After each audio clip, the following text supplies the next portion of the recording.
Hi everyone, welcome to my video. Perkenalkan nama saya Finansya Pangatian dengan NIM 22610009 dari Fakultas Ilmu Sosial dan Budaya, Prodi Psikologi.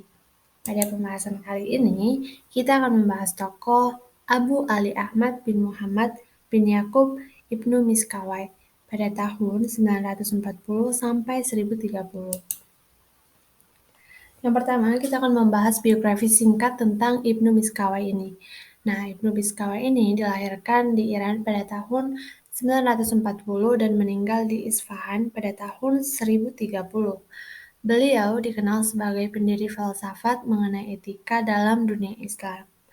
Ibnu Miskawai tertarik dan memiliki kontribusi pada ilmu sejarah, ilmu budaya, ilmu sastra, dan ilmu pendidikan. Miskawai termasuk salah satu tokoh yang terpesona dengan para filsuf di zaman Yunani kuno, seperti Plato dan Aristoteles. Terbukti, kita dapat melihat salah satu buku yang diterbitkannya itu adalah Tahzib al-Akhlaq. Ibnu Miskawai menjelaskan mengenai jiwa, karakter kebahagiaan, penyakit, dan kesehatan jiwa. Teori dari Ibnu Miskawai. Menurut Ibnu Miskawai, penciptaan yang tertinggi adalah akal, sedangkan yang terendah adalah materi. Akal dan jiwa merupakan sebab adanya alam materi atau bumi, sedangkan bumi merupakan sebab adanya tubuh manusia.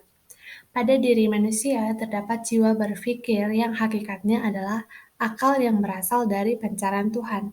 Dalam diri manusia terdapat 3 daya jiwa. Yang pertama itu daya nafsu, yang kedua daya berpikir, dan yang ketiga adalah daya berani. Daya bernafsu dan daya berani ini berasal dari unsur materi, sedangkan daya berpikir berasal dari roh Tuhan yang tidak akan mengalami kehancuran. Jiwa menurut Ibnu Miskawai adalah substansi rohani yang kekal, tidak hancur dengan kematian. Jadi, jiwa itu akan abadi dan tidak akan pernah mati. Walaupun tubuh manusia itu sudah ditanam, sudah bergabung dengan tanah, dan sudah hancur, jiwa akan tetap hidup. Kebahagiaan dan kesengsaraan di akhirat itu nantinya hanya akan dialami oleh jiwa. Jiwa bersifat imateri, karena itu berbeda dengan jasad yang bersifat materi. Mengenai perbedaan jiwa dengan jasad, Ibnu Miskawai mengemukakan argumen-argumen sebagai berikut. Yang pertama, indera setelah mempersepsi suatu rangsangan yang kuat selama beberapa waktu, tidak mampu lagi mempersepsi rangsangan yang lebih lemah, sedangkan aksi mental dan kognisi itu tidak. Yang kedua, kita sering memejamkan mata kita jika sedang merenungkan suatu hal yang musikal, suatu bukti bahwa indera tidak dibutuhkan waktu itu. Yang ketiga, mempersepsi rangsangan yang kuat merugikan indera, tetapi intelek bisa berkembang dan menjadi kuat dengan mengetahui ide dan paham-paham umum. Yang keempat itu, kelemahan fisik disebabkan usia tua tidak mempengaruhi kekuatan mental. Yang kelima, jiwa dapat memahami proposisi-proposisi tertentu yang tidak berkaitan dengan data-data indrawi. Dan yang terakhir, ada suatu kekuatan di dalam diri kita yang mengatur organ-organ fisik, membetulkan kesalahan-kesalahan indera, dan menyatukan pengetahuan. Jiwa memiliki 3 daya, yaitu daya berpikir, daya keberanian, dan daya keinginan. 3 daya itu masing-masing melahirkan satu sifat kebajikan, yaitu hikmah, keberanian, dan kesederhanaan. Keselarasan ketiga kebajikan tersebut akan menghasilkan kebajikan keempat, yaitu adil. Teori evolusi Ibnu Miskawai. Ibnu Miskawai sudah menjelaskan teori evolusi, yaitu semua yang ada dalam semesta itu diciptakan oleh Allah. Baginya terdapat 4 tahapan evolusi, yaitu yang pertama evolusi mineral, yang kedua evolusi tumbuhan, yang ketiga evolusi hewan, dan yang keempat adalah evolusi manusia. Nah, apa sih pengertian dari evolusi mineral ini? Evolusi mineral yakni bentuk kehidupan yang dihuni makhluk-makhluk rendah, misalnya batu, air, tanah.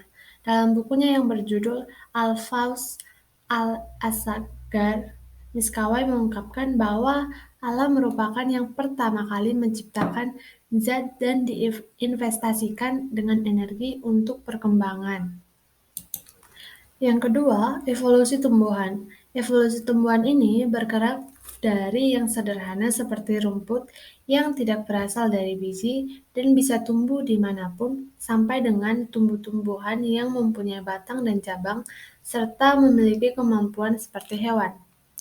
Evolusi hewan ditandai dengan kemampuan bergerak, mengindra, dan menunjukkan evolusi. Beberapa hewan dengan evolusi yang lebih tinggi bahkan memiliki kecerdasan seperti manusia. Contohnya itu adalah monyet. Terakhir, evolusi manusia yang memiliki kemampuan untuk bernalar dan memahami.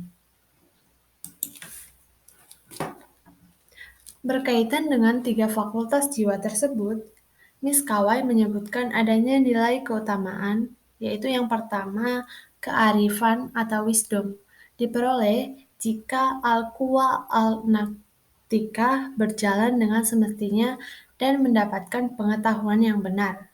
Yang kedua, kesederhanaan, diperoleh jika al-quwa al-gadhabiyah tidak memperturutkan kebutuhan-kebutuhannya dan selalu mengikuti keinginan quwa al-natikah.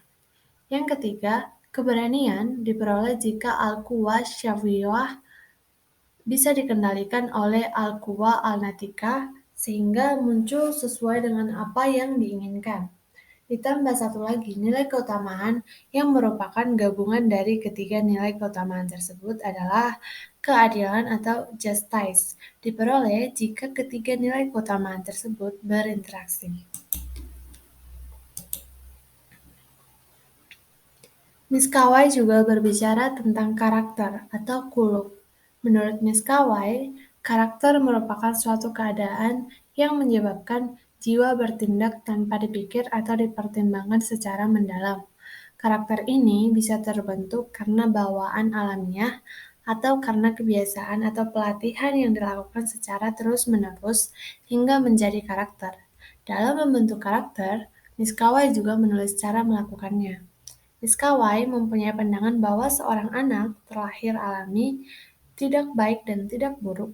Anak juga terlahir tanpa membawa dosa apapun. Miskawai memberikan perhatian khusus terhadap mulai munculnya rasa malu pada seorang anak. Contohnya itu ketika seorang anak itu sudah mulai menunjukkan rasa malunya untuk mengungkapkan sesuatu atau menunjukkan sesuatu.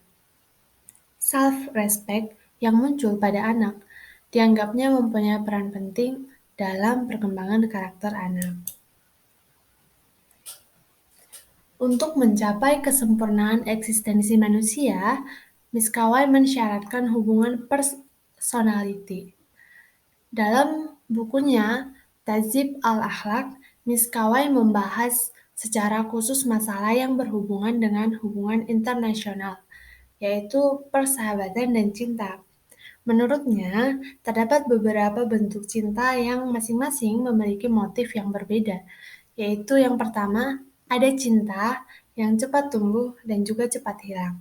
Yang kedua, ada cinta yang cepat tumbuh namun membutuhkan waktu yang lama untuk menghilangkannya. Yang ketiga, ada cinta yang tumbuhnya lama tapi hilangnya cepat. Dan yang keempat, ada cinta yang tumbuhnya lama dan membutuhkan waktu yang lama juga untuk mengakhirinya.